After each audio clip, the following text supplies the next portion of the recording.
Yo'lchiyev Asqar akaga so'z navbatini beramiz. Mana shu taqdirlashimizni o'zlari ochib beradilar. Marhamat Asqar aka.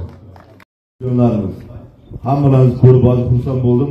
Mana kelajak aytganday yoshlarimiz deganday mana bugungi bir yaxshi tadbirda shu yerda barcha shu jamoaga shu bundan keyingi bo'layotgan barcha sport musobaqalarida ham hammaga omad tilayman.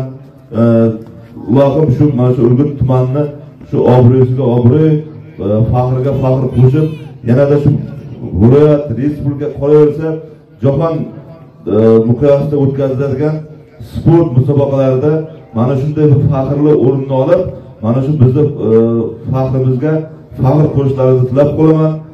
Mana shu yerda shu viloyatda, respublikada o'zlarining shu darajalari, o'zlarining shu sport unlari bilan o'rnak bo'lib, chempion bo'lib kelgan mana shu yerda turgan o'quvchilarimizga ham Urgut tuman hokimligi rahbariyati, viloyat 3-sektor rahbariyati tomonidan minnatdorchilik bildirib qolaman.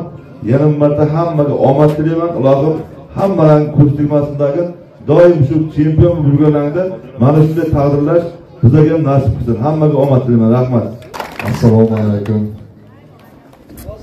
Aziz tumandoshlar, sportchilar, barchalaringni bugungi marosim bilan, bugungi taqdirlash marosimi bilan tabriklayman. Haqiqatdan mana hozir ichki ishlar o'rinbosari Asqar aka aytganlaridek, mana Asqar bu kishi ham Asqarda o'zimizga shunday murojaat qilamiz. Haqiqatdan bular yutuqlarni ko'rib biz yil davomiga juda xursand bo'lganmiz. Mana hozir 2023-yil 5 muhim tashabbus bo'yicha birinchi mavsum boshlanish arafasiga turibdi. Mana o'tgan yilga bir nazar soladigan bo'lsak, 5 muhim tashabbusda birinchi mavsumiga tumanimizga 8 ta sport majmuasi yutib keldi. Tumanimizda yosh sportchilari, 30 yoshgacha bo'lgan sportchilari.